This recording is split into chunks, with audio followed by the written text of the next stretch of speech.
Hey guys, Alex Kazor from SteelersDepot.com. Here to do another talk to the tape video. Apologize, I didn't have one last week. If you didn't see some of the comments on Depot, got pretty sick, nice little flu bug to end my 2016. So better now, still getting over the last little bit of it, but obviously didn't really feel up to making a video. If I was going to make a video though, because I knew what I wanted to do, it was going to be on how the Steelers contained Brandon Williams, the Ravens nose tackle, and they did a tremendous job of that.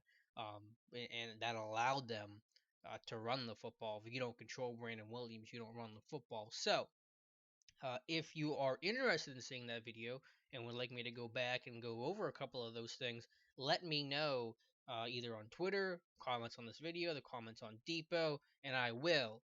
I just figured since it was, a week old news, it wouldn't be too relevant. And it's not like the Steelers are playing the Ravens again or anything like that. But if you are interested in seeing it, I can certainly go back and look at a couple plays there because I thought they did a tremendous job of that. But that's not our topic for today. Our topic for today is the Browns game.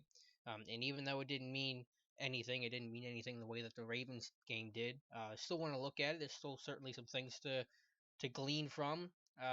Whenever your defense plays, basically the entire game, the whole defense played, basically sans James Harrison, which I was happy about. I did not want to see James Harrison play, so I was glad that Tomlin held him out.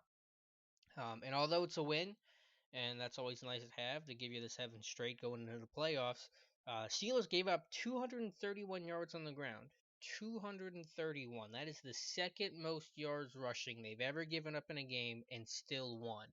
Only the Bills, I think, 254 and 72, led by, of course, O.J. Simpson, had more in a Steelers victory. So that's a fairly alarming number. And now I don't think the preparation was as crisp.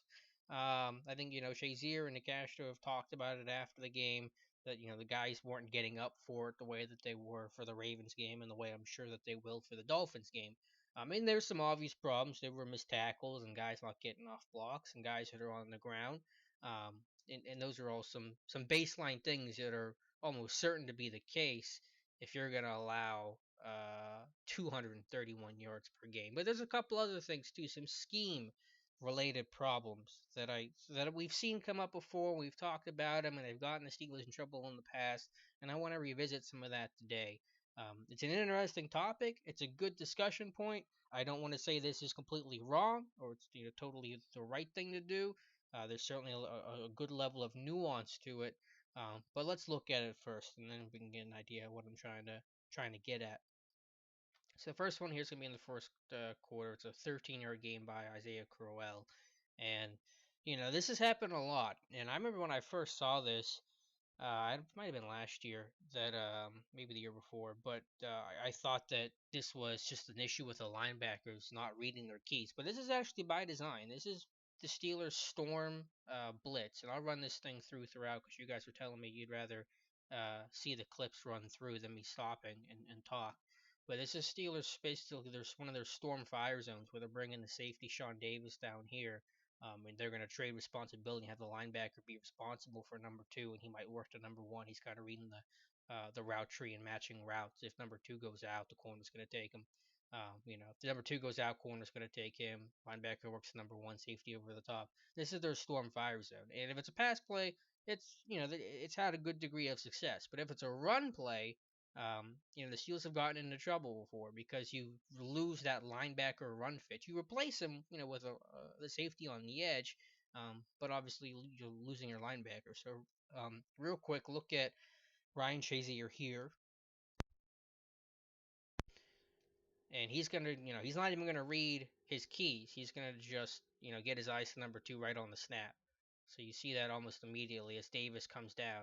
I'm sure that Keith Butler would say that his run fit here, Chase Sears, is supposed to be taken care of by somebody else, and maybe it is. It's a little hard to say, but that's been an issue before. I remember the Ravens last year. I think in that first meeting, the Scobie game, Steelers ran this storm fire zone a lot, and ended up being against runs, against zone concepts, and created these big lanes for the running back to hit.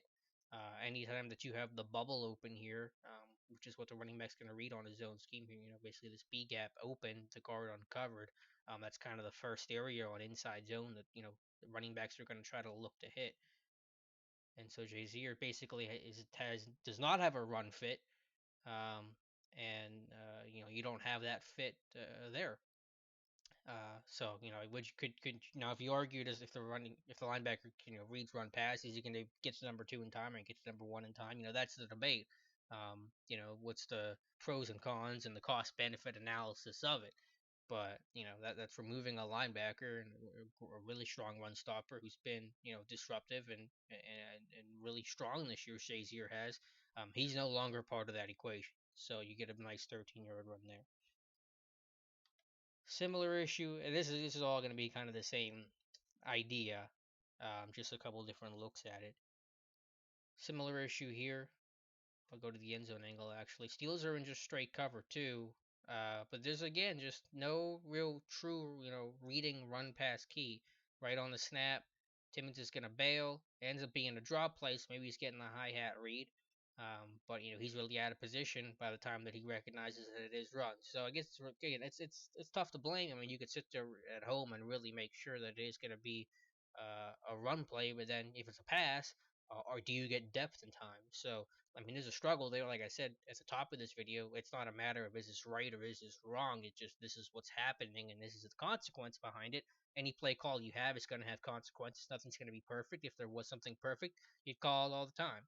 But we'll look at it from the aerial view. You see Timmons and Arthur Moats as well. They're just going to start dropping into coverage immediately. And I believe this is actually, I think, 1st and 10.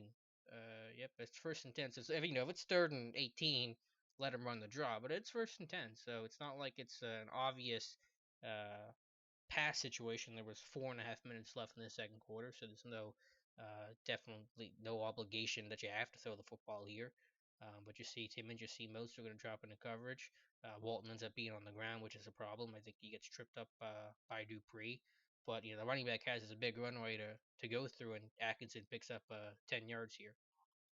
So that's a big chunk play where he's basically going all 10 yards without being contacted before Shazier finally cleans it up. The last one we're going to look at,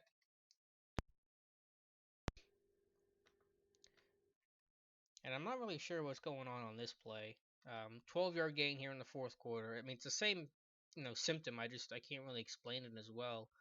With Ryan Shazier here again, not really reading run at all. He kind of gets his eyes to number 2. His number 2 comes upfield, but there's no blitz element to this either. It's not like if the safety was coming down off the edge like we saw in that first clip, that maybe would make more sense, but not really seeing that here. And Shazier just really out of the play. Again, you're just losing that one guy in your run fit because I guess you're trying to get him on his keys and trying to read number 2 a little bit quicker. There's Shazier here.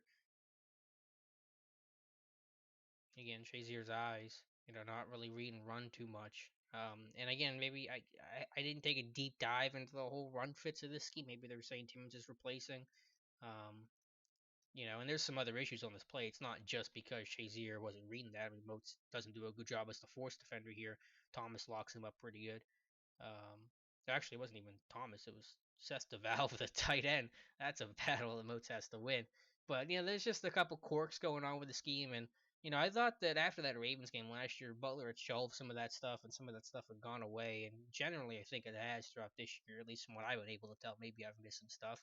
But usually I think that, Butler's been making some of these storm calls and some of these fire zones in more obvious pass situations so you don't get into this problem where the linebackers aren't part of the run fits anymore and they're not, really hurting you against the run. So maybe that's one reason why Butler's been a little less aggressive in early down situations.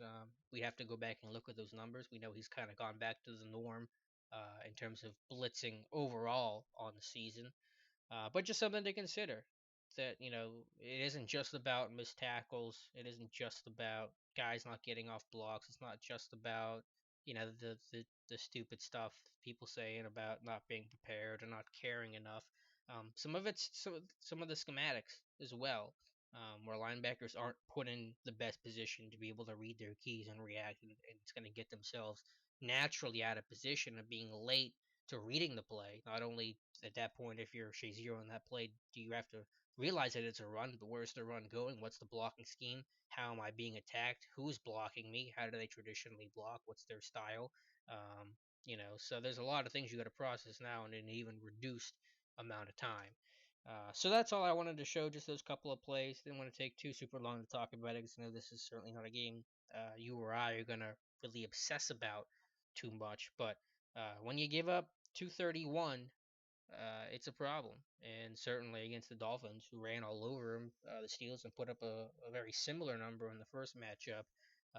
Hopefully, we see a little less of these storm fire zones and a reminder and an emphasis on reading run key first, especially in obvious situations, or at least situations where it could go either way. First and 10 and the like.